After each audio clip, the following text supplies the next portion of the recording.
BBC Sounds. Music, radio, podcasts. Hello, this is Nuala McGovern and you're listening to the Woman's Hour podcast.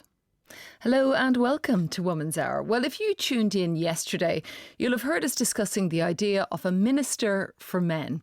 There is a Minister for Women and Equalities, as you might know, that targets policies across government departments. Well, Nick Fletcher, the Conservative MP for Don Valley, is calling for a role that would focus on policies pertaining to men. Nick believes that men and boys face such difficulties today that they need extra help. He talked about statistics that show 75% of people taking their lives are men, that the life expectancy of men is 3.7 years lower than it is for women. And in addition, 83% of rough sleepers are men and 96% of the prison population are men. And if the outcomes for men and boys improved, he said, that would be of benefit to women as well. Here's a flavour of our interview. If men are living a better, happier, healthier life, then it is better for women too, and it's better for society as a whole.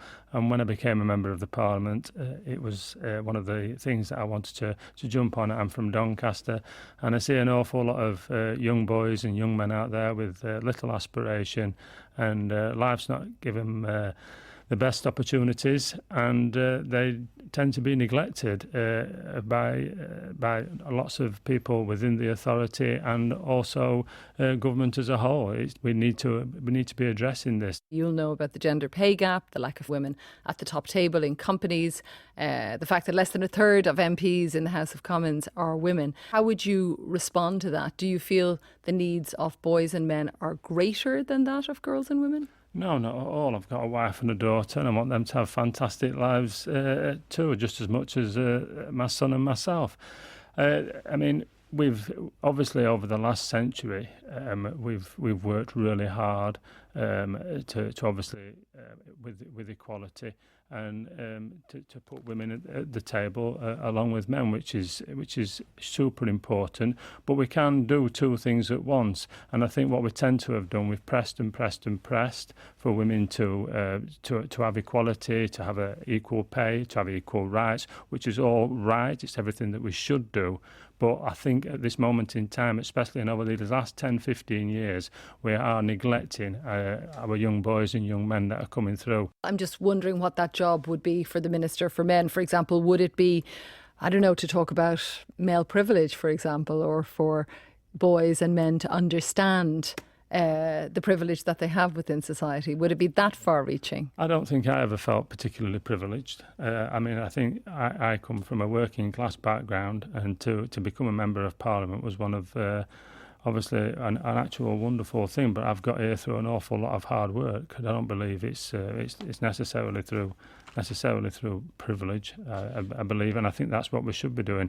I think when we say words like privilege, we put barriers for people who don't believe that they've got that. I think most things are achievable for everybody if they're prepared to work hard. Nick Fletcher there. Well, are you clapping, listening to that? Or shouting at your radio? There has been a huge response on both sides of whether a Minister for Men is the way to go, and also about the issues surrounding boys and men. So there's been a resounding yes to the idea from some, others questioning why are we even asking the question. Well, this hour we continue the conversation with you. The number 03 700 100 444, 03 700 100 444. Here's some of the areas I'd like to get into. What are the biggest fears you have for boys and men? So maybe it's your sons, your brothers, your husbands, your fathers, your friends. I'd like to hear that.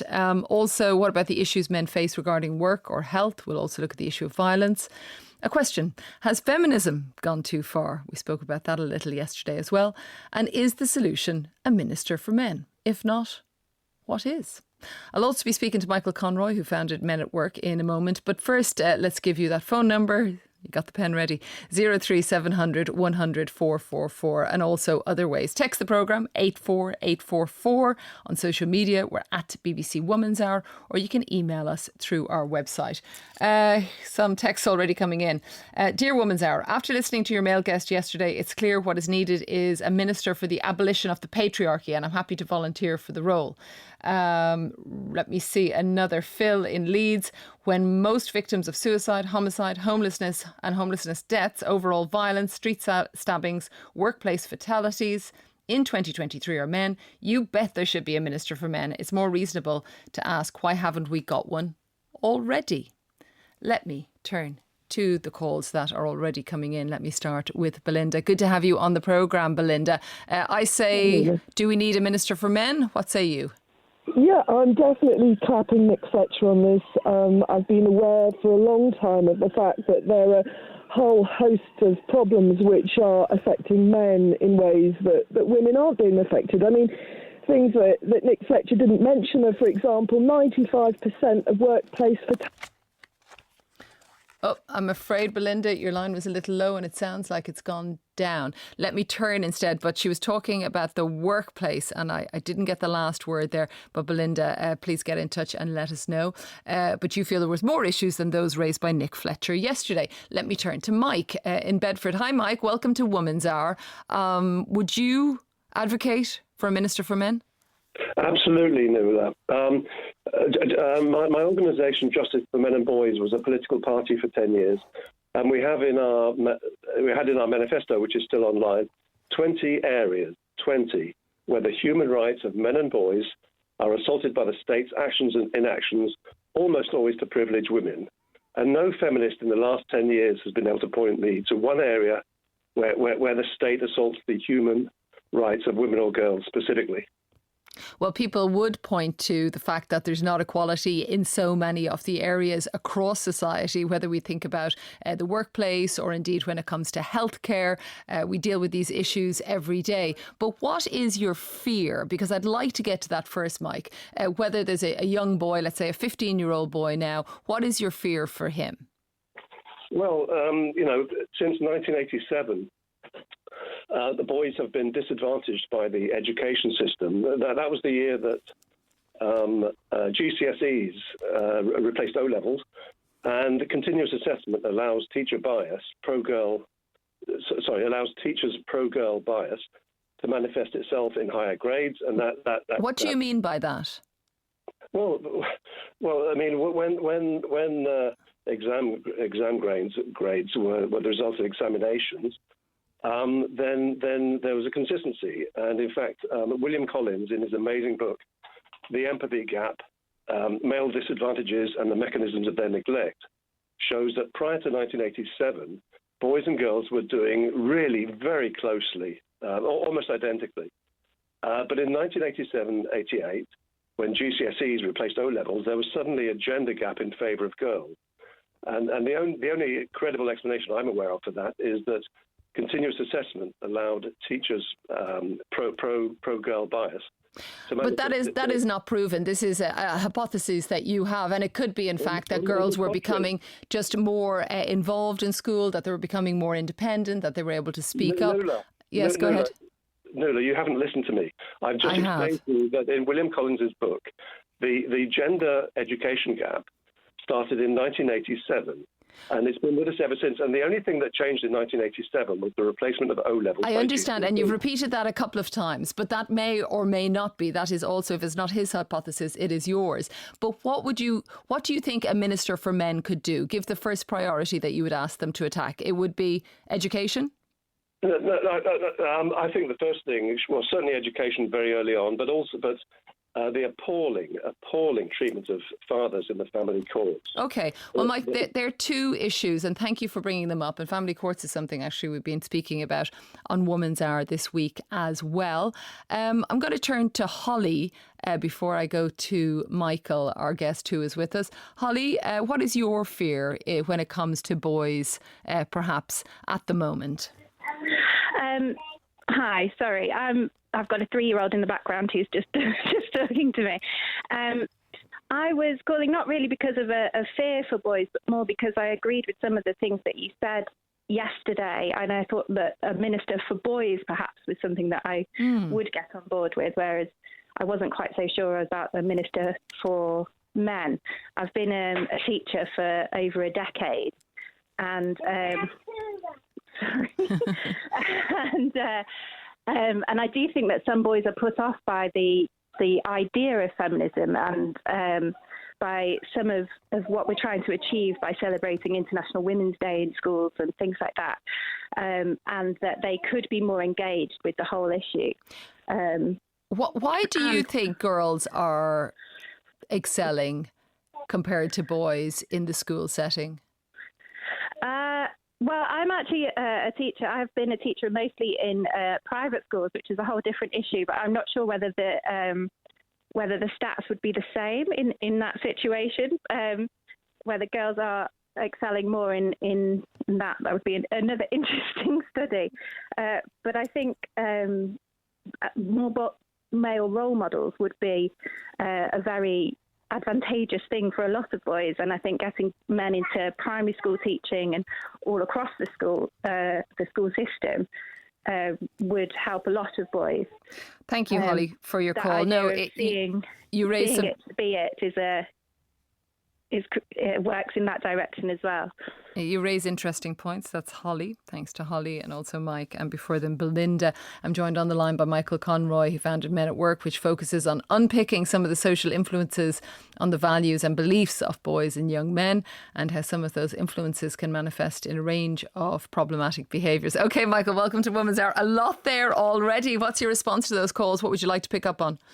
Hi, Nuala. Thanks very much for having me on again. I really appreciate it. Well, it's a fascinating idea, and I'm not surprised it set the cat amongst the pigeons and it got so many replies, because it covers so many areas, because it really is about the fundamental nature of our society and power and information and truth and where our loyalties lie. So what I'd like to do in a way is both answer the question and sort of go off at a slight tangent and hopefully be forgiven for that.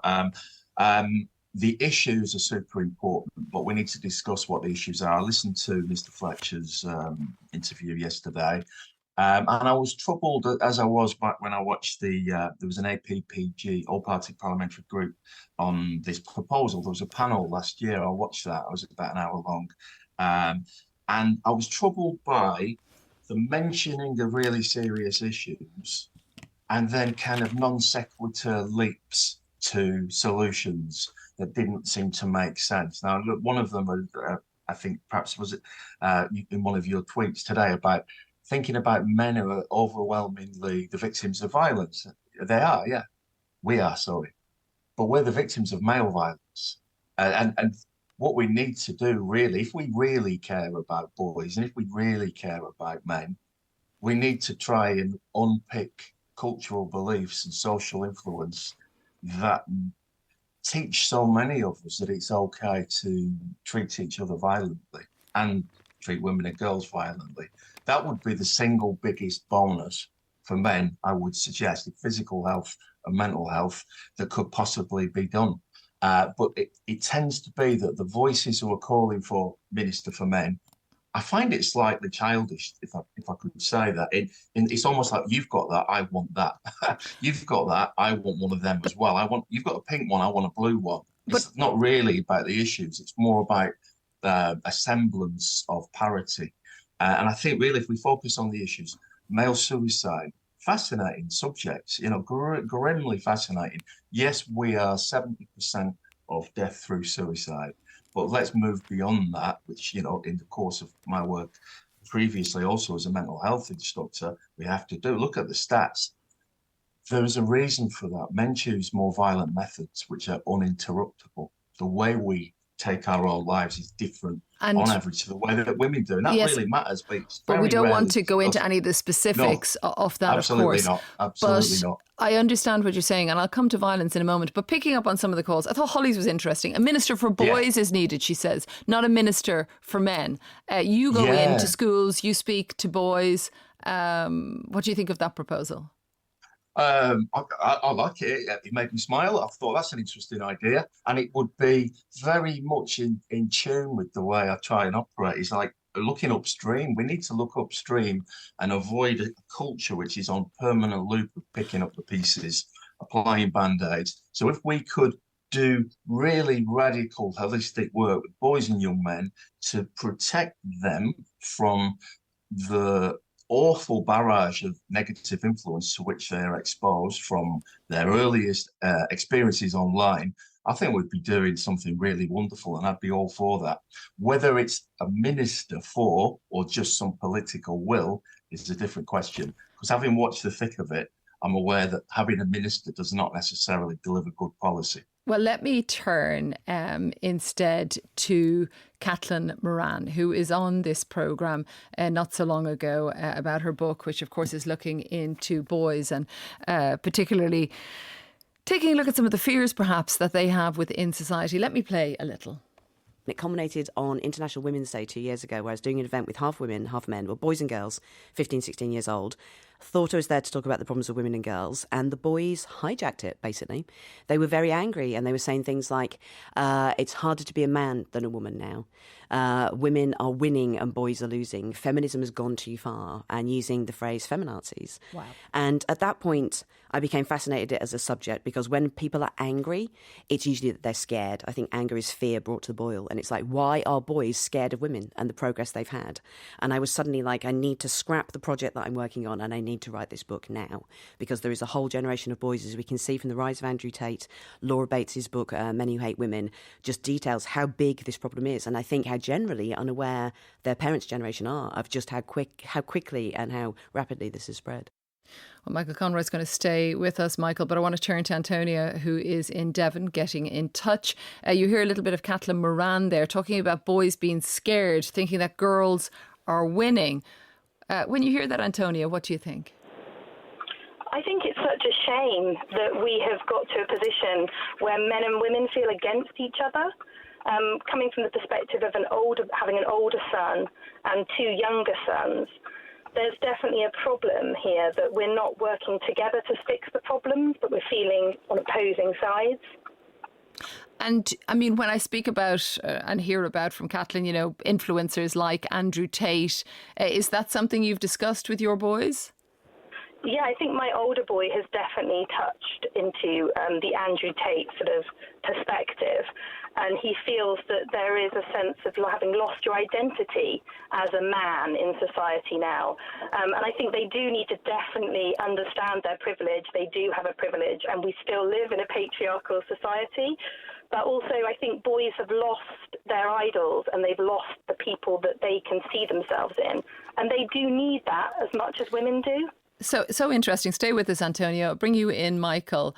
What would you say to Antonia? I mean, is that something that you see, particularly that loss of identity? And for those that aren't familiar with Andrew Tate, he is a self-declared misogynist who has a huge following online. Yeah, over the last year, really, I've been doing an awful lot of work with teachers and youth workers who are talking about Andrew Tate and others like him in the manosphere, if you like, and that kind of incel and pick-up movement. But Andrew Tate particularly has got a huge profile and used a lot as a kind of provocation within schools. A lot of boys are talking to female teachers about him, asking them what they think about him, or he says this and what about that.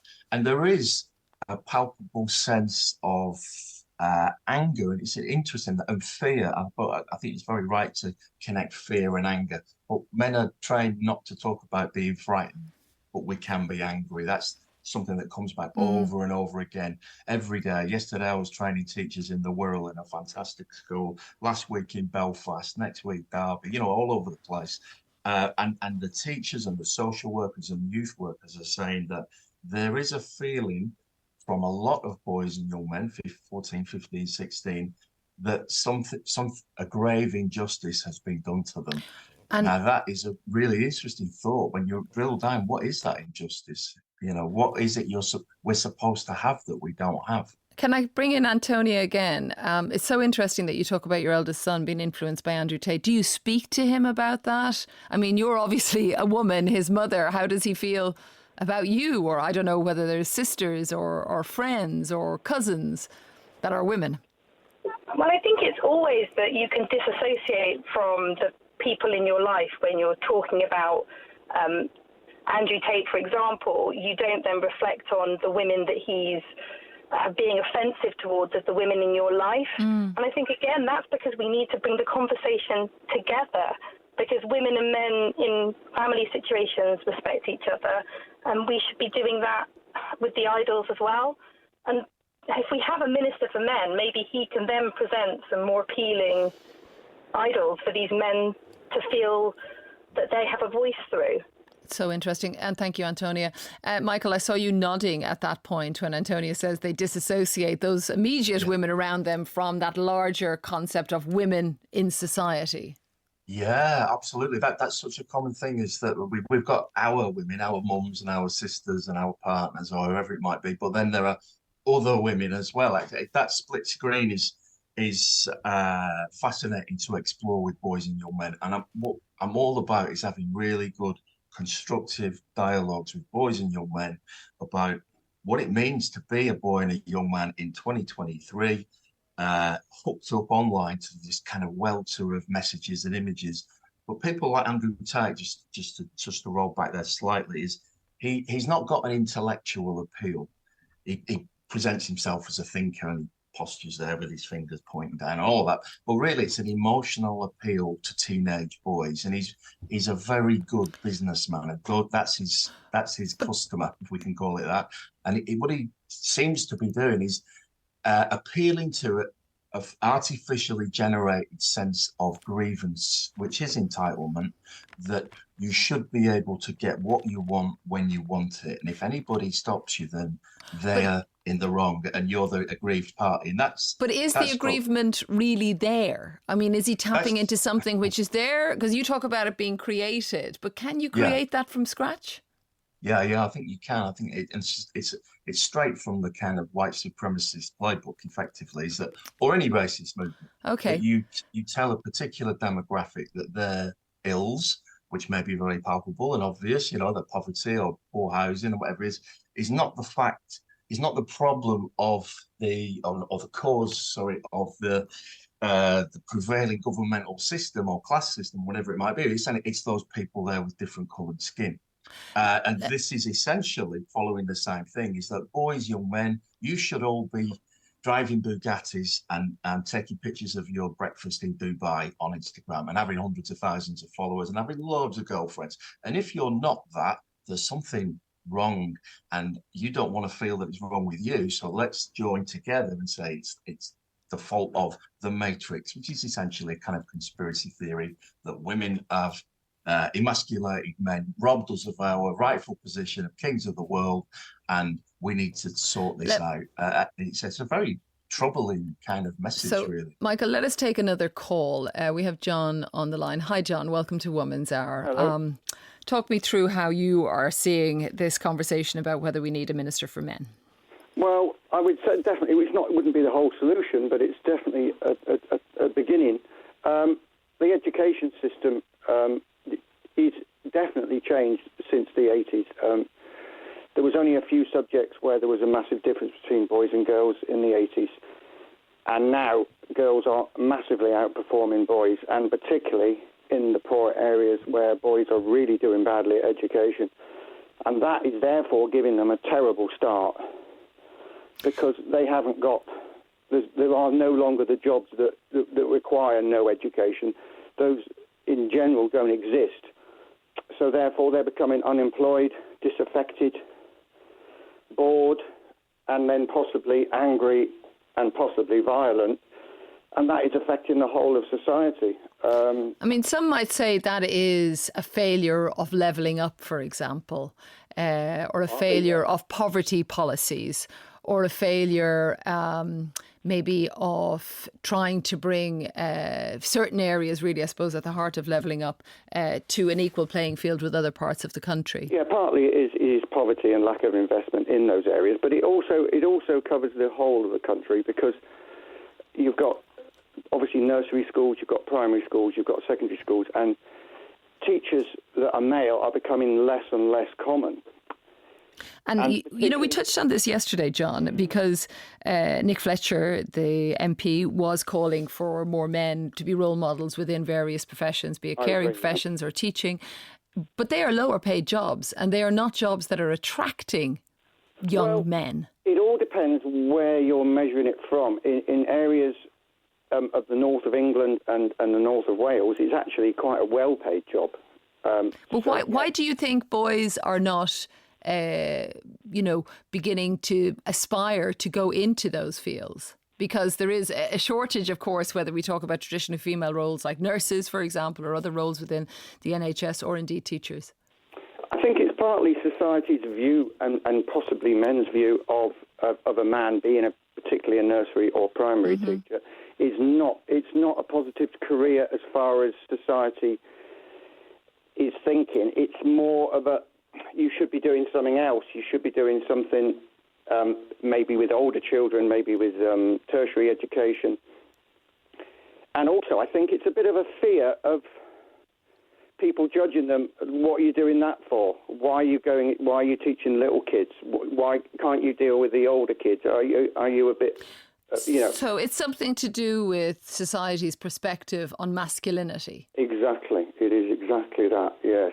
And the trouble is, it's getting worse, because in the 80s, when I trained and became a teacher, there was primary school. A call for men to go into primary, and when you went into primary, they always wanted you to go into year 3 if it was a junior school, or into reception if it was 4 to 11, and it was very positive from women and men. They wanted men to experience all the age groups, and I think that's gone now. It's as if men have to at least be a secondary school teacher to be, and possibly not even going to secondary school, because even secondary schools now are becoming, the males are becoming a little bit rare.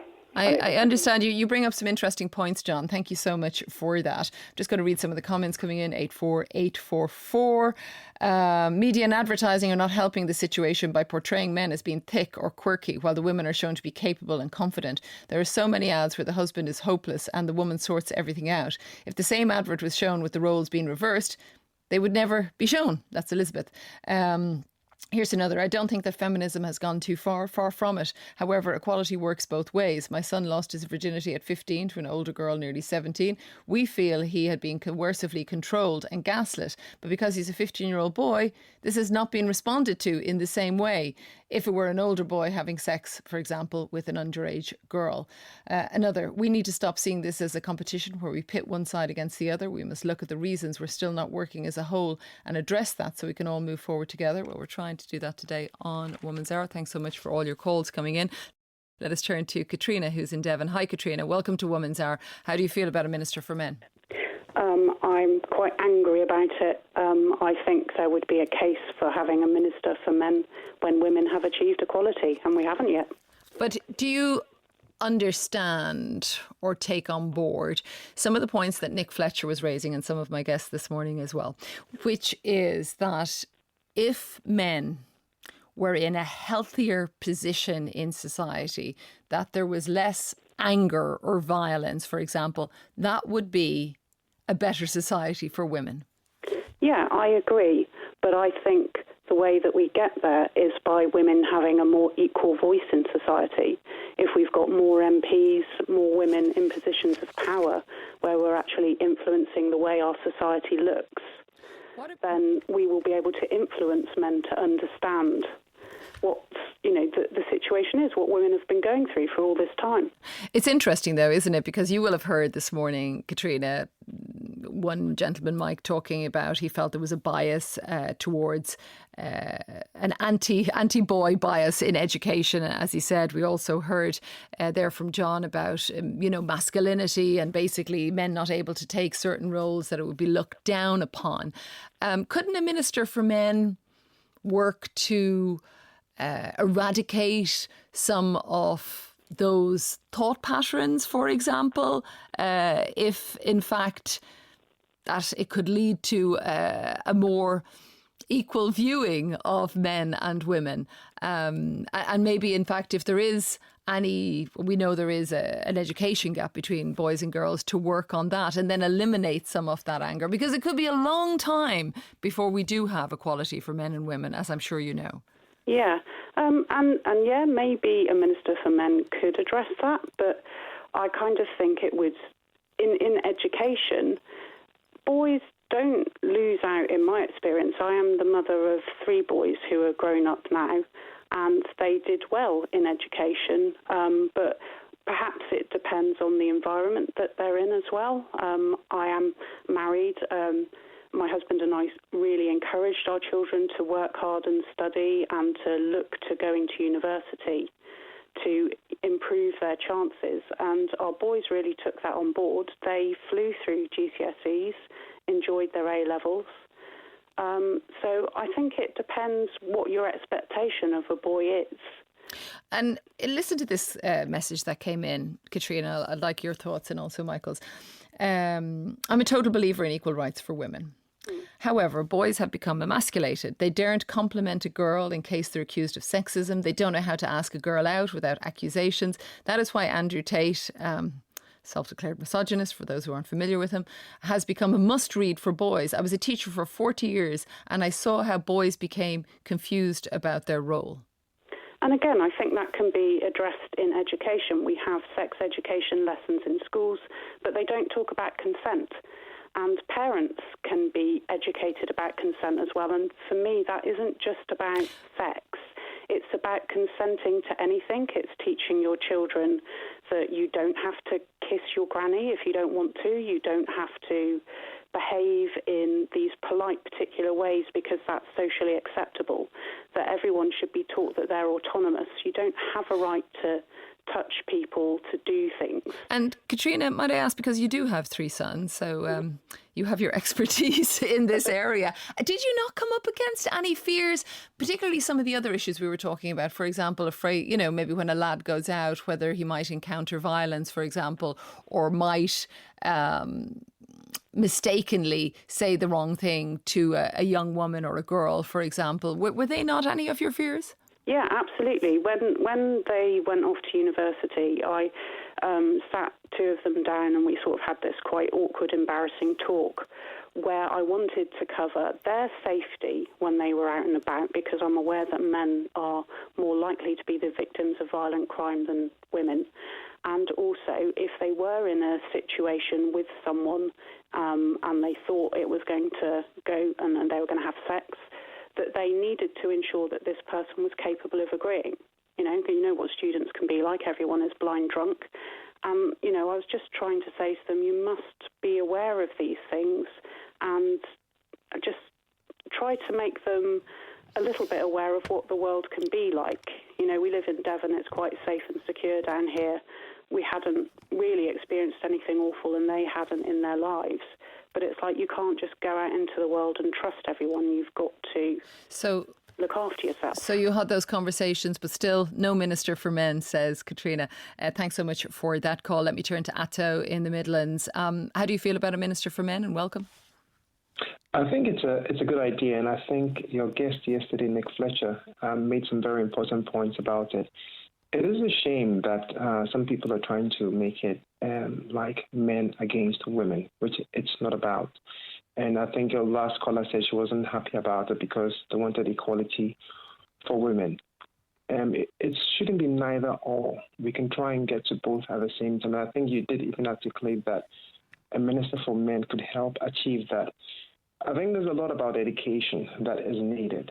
And when we have something like that in place, it could help a lot of men because historically, unfortunately, men have been given certain powers. That's how it's been. And things have to change. The only way things change is by educating men. So it's interesting, Atto. It's kind of everybody's definition of masculinity and also what a Minister for Men may or may not do. Let us turn to Laura, not her real name. Good to have you with us, Laura. What's your thoughts when you hear some of the conversation? Hi there. Thank you for having me on the show. I listened this morning and it really struck a nerve with me. Mm-hmm. My brother is an extremely educated man. He's an engineer. He's always been extremely loving. He's always been, a valuable member of our family. And over the last about 2 years, I've seen bizarre views that's come from him, extreme misogynistic views. And he's, said to me that Andrew Tate is king. Andrew Tate is giving him the guidance that he needs to be successful. It seems to be like very extreme views about females not working. Females need to be at the home. Where did that come from, Laura? I mean, it's your brother. I mean, was he always like that, or was it? Do you feel? No, we had, parallel upbringings. He was never of that view. I feel personally that it's from YouTube reels that he's watching. I've had another approach with him now where I try to engage with it and say, well, where did you get that bit of information from? And it's mainly from YouTube. It's from YouTube reels that Andrew Tate does. Does he understand your fears for him? He feels that I'm part of the problem, that me saying that Andrew Tate maybe isn't the best person to give you your life guidance. He thinks that, I would be saying that because I'm female and I'm trying to, prevent him. Does he have a relationship or relationships? Yeah, he has a relationship. I've spoke to his partner about it, and she really dislikes it. She doesn't feel like it's nice. It's not very nice to, endure when, if you haven't. Sorry. But no, sorry to interrupt you, Laura, but you're giving us that illustration, really. And that this is somebody who's older. This isn't a 14, 15-year-old lad. This is a person who is out in the world and working. Mm-hmm. Thank you so much for your call. I want to turn, though, to a comment that came in and focus a little bit. We touched on it very briefly on the idea of violence. The idea of a minister for men, says this messenger, initially had me spitting feathers, but the vast majority of violence against women and girls is perpetrated by men, as is most violence experienced by boys and men. Treating violence against women and girls as a women's problem means we never really deal with the root cause. So perhaps a minister for boys and men which focuses on the problems that lead to men becoming violent would be beneficial to society as a whole. You're nodding, Michael, briefly? Yeah. No, if it's specific and evidence-based, then... Again, I'm not hung up on the notion of a minister for. I understand the kind of theatre of it and the set piece appeal of it, but it's about what is he actually doing. What are people doing?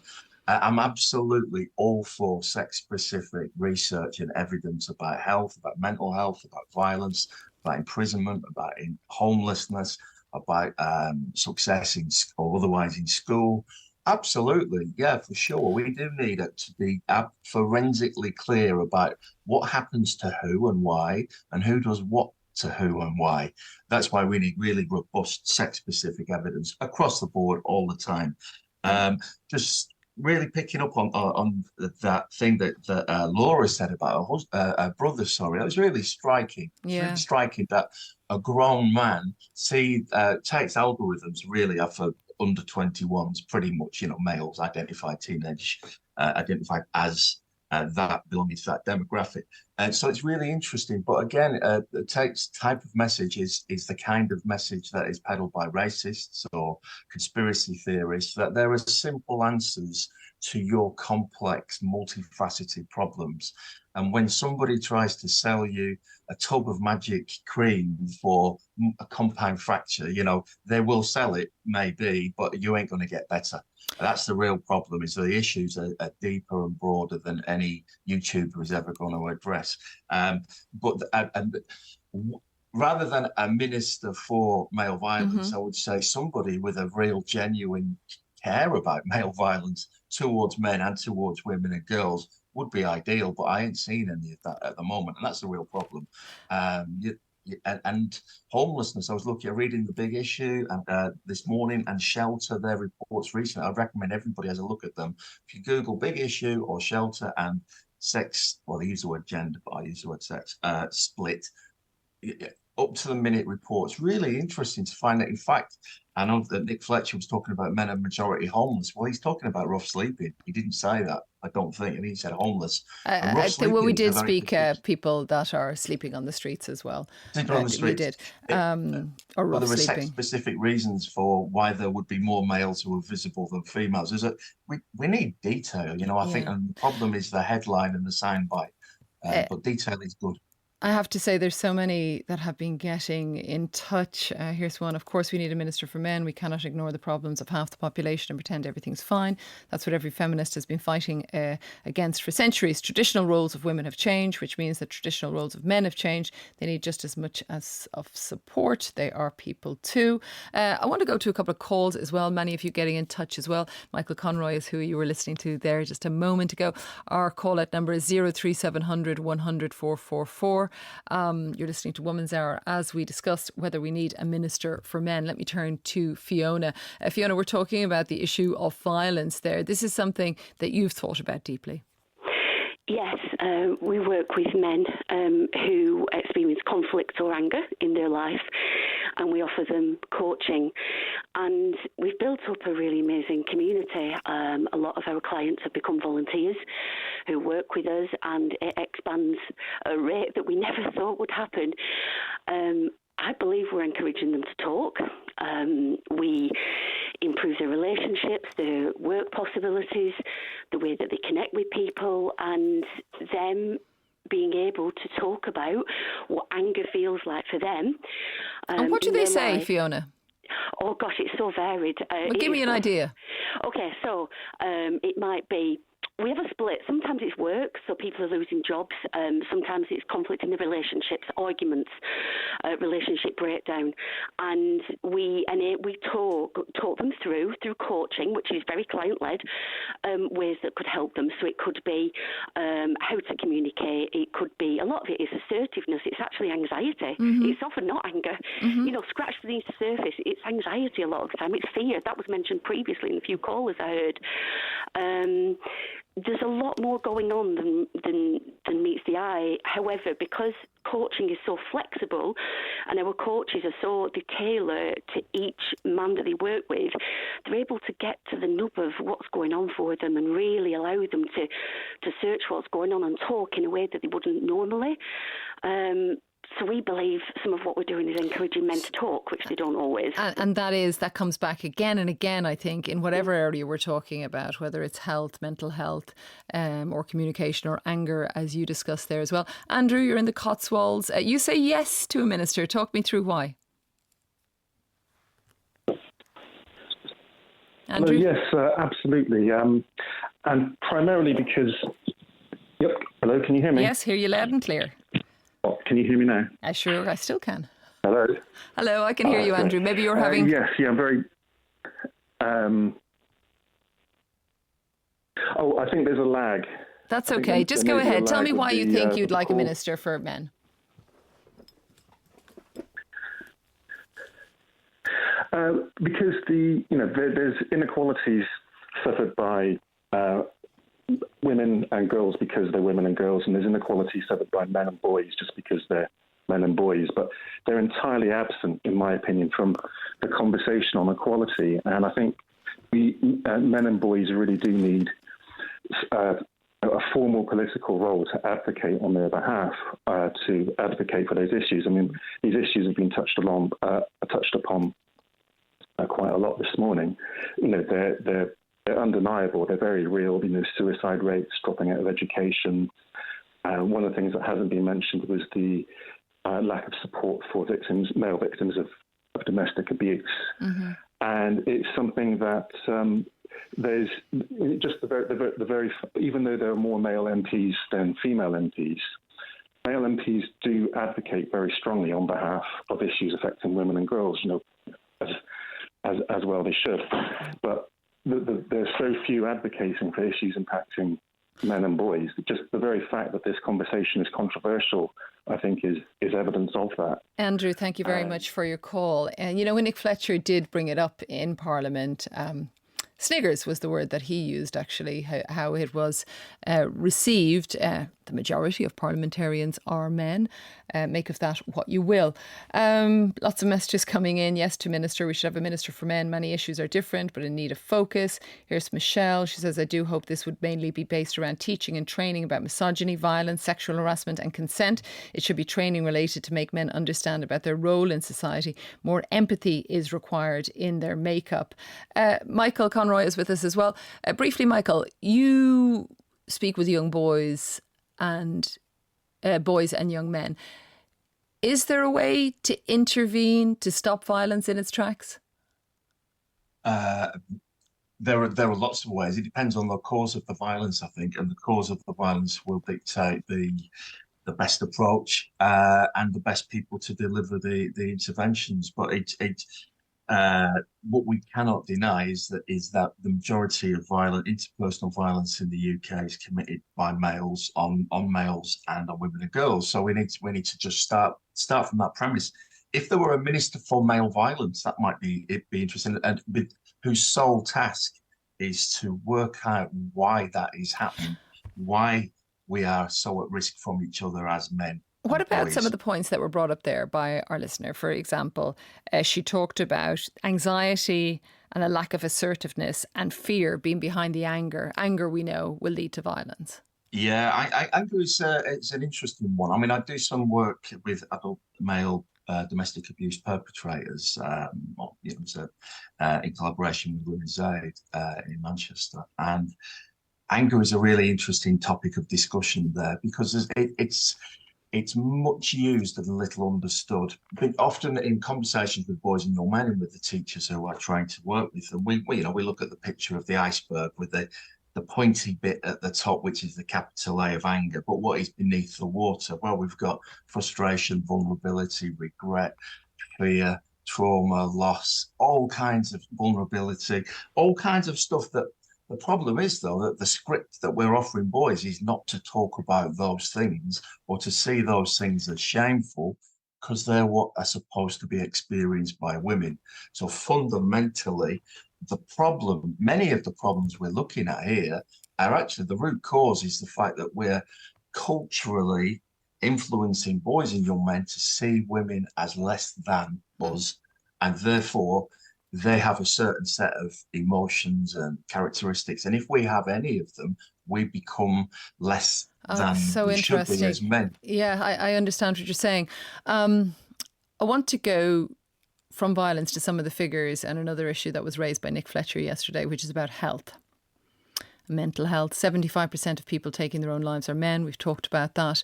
And we've heard as well that men often find it more difficult than women to open up and talk about when they're struggling with their mental health. I want to bring in David Edwards, who's a retired GP. Welcome, David. What are your thoughts on this aspect, particularly when it comes to a Minister for Men? Good morning, and thank you for inviting me on your Woman's Hour. Yes, as Nick said yesterday, men on average die earlier than women. And the difference is about 3.7 years. But if you go to areas of deprivation, it can be as wide as 8 years. But not only this, they present with disease, whether it be diabetes, high blood pressure, cholesterol raised, cardiovascular disease, and so forth, cancers, at a much later stage, so that the outcomes are much worse. And I think that there's several things that can improve this. I think that it would be beneficial to set up men's health clinics in general practice. Mm-hmm. If you go on a general practice website, you will commonly see that there are women's health clinics, but very, very rarely do you have men's health clinics. I understand what you're saying, but shouldn't a Minister for Health be able to deal with these issues, David? I think that there are various things that I think the Minister of Health is probably extremely busy at the present time with other things. But I think that there are certain gender-specific things that need to be addressed as far as men are concerned.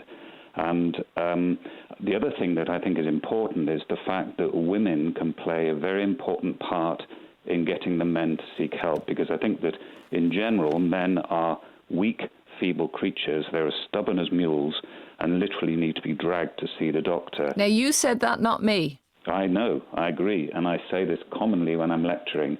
But is that true? I mean, I worry about men being stereotyped in this way, that they're not able to make their decisions and that they're, not taking a leading role. I do know that women make the majority of doctor's appointments for the whole family, be it for themselves, for their partners and for their children.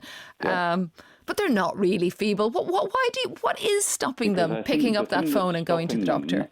I think the thing that's stopping them and the reasons for this tardiness is embarrassment, apathy, and a sort of macho belief that the signs and symptoms will disappear or could be seen as a sign of weakness. So it's so interesting you bring that up, David, because you're bringing up, and what I'm hearing from so many of my listeners, whether we're talking about violence or health or indeed fears for younger boys, or, being influenced in the manosphere, as we were calling it, it's about this fear of showing weakness or showing some of the values that women might hold dear. Thank you so much for your call. Really interesting. Let me bring in Sean, who's in Slough. Hi, Sean. What would you like to say?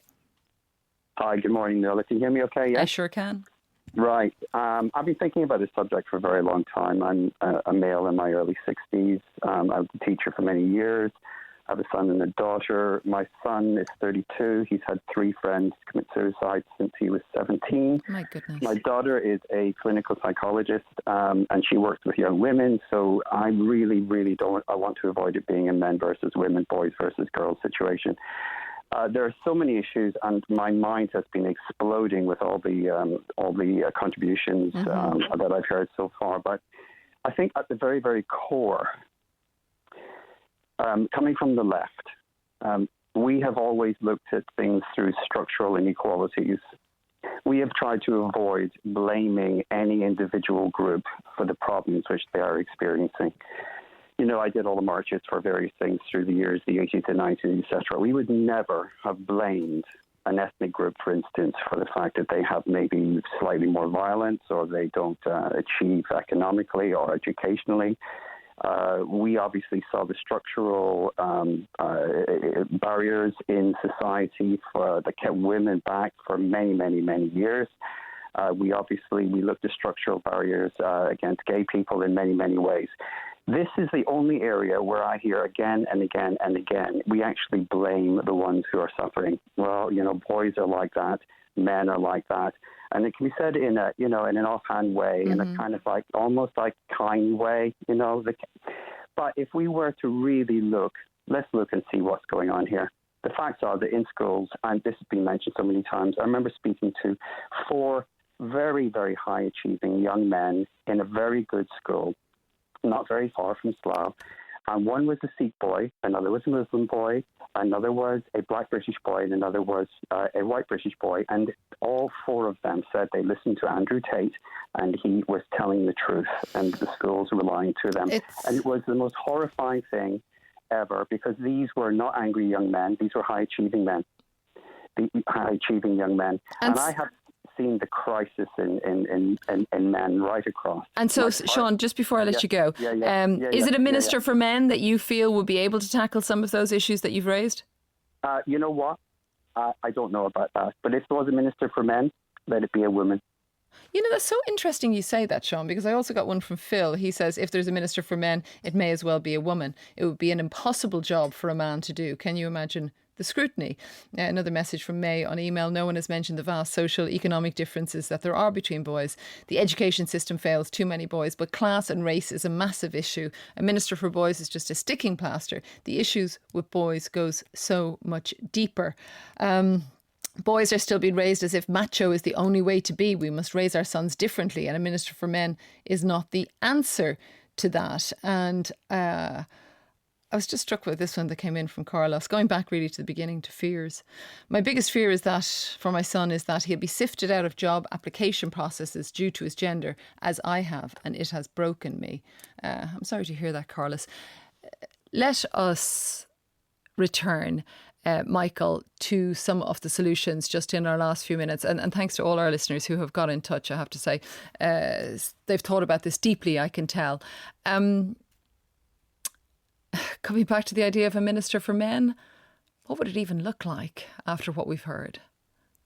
My problem with it is it would be tokenistic, I fear. It would come from a way of seeing the world that sees men as aggrieved and that women have got too much. I think, honestly, that's where I'm hearing the calls for. What I want to see is better mental health relationships between men and the ability to ask for help, to raise our sons to be fully human and our daughters to be fully human, and for male human beings and female human beings to live with justice. I think the word equality is really complicated. Justice is really clear, I think. Is this situation tolerable and fair and reasonable? But situations can be equal, but they can be rubbish situations. and so I don't necessarily chase that word. I'm thinking, what is just?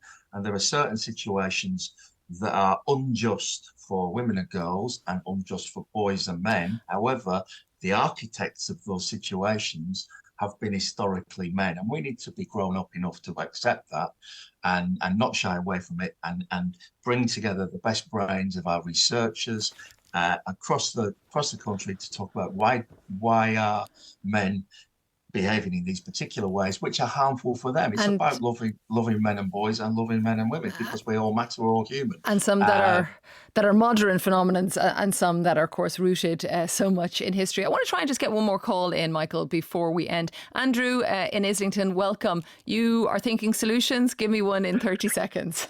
In 30 seconds, Nuala, that we make the BBC bring back Men's Hour on 5 Live. That is a solution. And then equally, park benches all across the United Kingdom. They should have one park bench that says, I sit here and I'm willing to chat, because I do think that not enough people are chatting there. You don't need a psychologist. You just need someone who's objective and doesn't know you, so that you can be open and honest. You know, you bring up a really interesting point, and well done for doing it in 30 seconds. You're like a professional, Andrew. But this comes back to opening up, Michael, to being able to chat wherever it is, because people are chatting online with Andrew Tate and others like him. But Andrew brings up that the objective observer to be able to help men find their place, discuss issues that might be really that they're struggling with. Objective observers and counsellors or therapists are a really good thing. Again, it's like, what do enough men? You could sit in an office or a school with a poster with a helpline number on it for men or boys, but what is it that stops us using it? And is it a sense of shame that we're not strong? And that brings us right back. What are men supposed to be? And if we're supposed to be strong at the expense of all else, we will keep hurting, and we will also keep hurting women and girls, because the formula is wrong. Michael Conroy, Men at Work, the founder, thank you so much for spending this hour with us here on Women's Hour. Alice got in touch. She says, I have pulled over and stopped my day to listen. What a useful conversation. I will be downloading and playing this to my husband and son and daughter. That's what we want. Thank you very much, Alice. Hayley Hassel is with you tomorrow. I'll see you on Monday. That's all for today's Women's Hour. Join us again next time.